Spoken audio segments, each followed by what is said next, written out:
welcome everybody to this week's Market Share, the short weekly segment brought to you by MKR, where we bring you all the noteworthy news and updates surrounding digital media and the world today. I'm your host Genevieve, and we've got some great stories for you today, so let's get started. First up this week, TikTok has hit the natural point of progression every social network gets to, where marketers want the platform to do something else. In this case, be used for event activation and long-form video. Nissan is betting on the platform becoming the new interesting thing in event activation this March, utilizing TikTok's BeReal clone TikTok Now in tandem with the NCAA tournament. In a slightly confusing twist, Nissan is giving away tickets to the 2024 NCAA Final Four if you'll snap yourself watching the basketball games on TikTok Now and post that footage to Instagram. We like free things, and this is Indiana where we love our basketball, but moving from one platform to another seems like a high bar to get users to jump over, free tickets or not. Relatedly, in moves that might not work out for your brand, Hilton has broken the mold on TikTok, vastly outstripping the platform's recommended video length of under 34 seconds with a 10-minute video. That's right, 10 minutes, and it works beautifully. The video is filled with TikTok notables and random celebrities. It mimics the quick-moving vignette style of video on the platform and even pokes fun at creators appearing in ads at all. In short, this video feels as if you never stop scrolling, taking advantage of the frenetic pace of delivery that users are accustomed to on the platform. Said users didn't just like the video, they loved it, pushing it to 4 million views in just 48 hours. The biggest takeaway from this campaign for other brands? Sorry, there really isn't one. This is one of those beautiful one-off ideas that works perfectly for whoever gets to it first, and every other knockoff will be just that, a painful knockoff. Second, Levi's is celebrating the 150th anniversary of their iconic 501 jeans with cinematic tellings of the greatest story ever worn. Normally a tagline like that would make us here at Market Share roll our eyes so hard we need to pick them up later this week.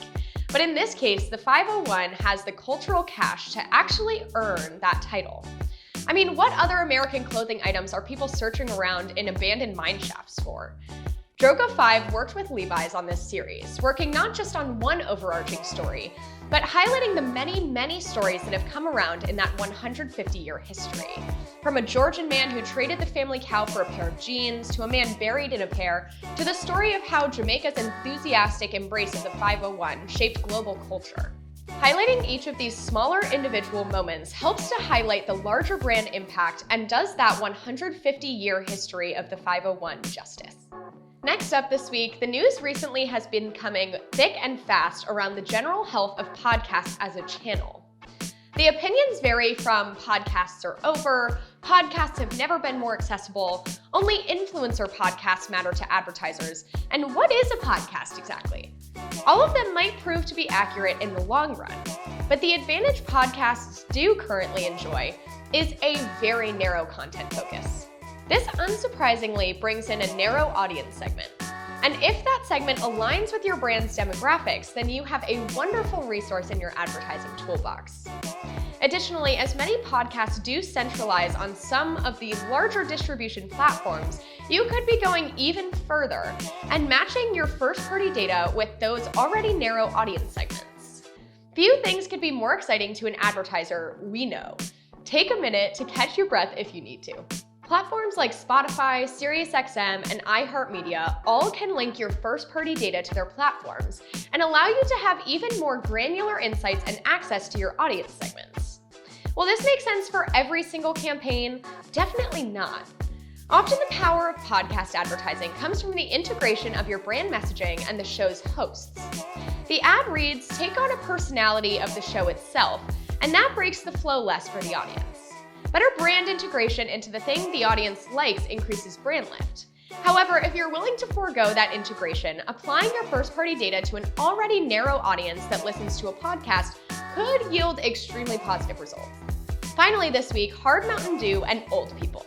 Two things that absolutely go together in our mind's eye. If the idea of geriatric people sipping 5% ABV Baja Blast seems unusual, you're not alone. Mountain Dew is activating their newest flavor in an unusual way, which at this point is becoming commonplace for the soft drink giant's foray into the hard seltzer market. Mountain Dew has launched their Definitely Over 21 campaign with a tie-in to a retirement community in Florida. The brand is attempting to court those spring breakers who flock to the Sunshine State, albeit in a roundabout way. Starting in March, devotees of the brand can visit a landing page where they can enter to win a trip for two to the Livewire launch party featuring retired people. That's not a joke, it's actually part of the prize. It's not just a normal name and address form you have to fill out to win either. Mountain Dew wants you to write an essay covering such questions as, how would you spend spring break in a retirement community? And an invitation to rate your shuffleboard skills on a scale of 1 to 10. Who knows, maybe the real hidden gem of a spring break getaway isn't Miami or Fort Lauderdale, but Shady Acres Retirement Community. That's all for this week's Market Share. My name's Genevieve, and I'll see you all next week. Podcasts as a channel. The options vary from... Wait, what? From podcasts That makes that no are sense. over. I can't... I have no...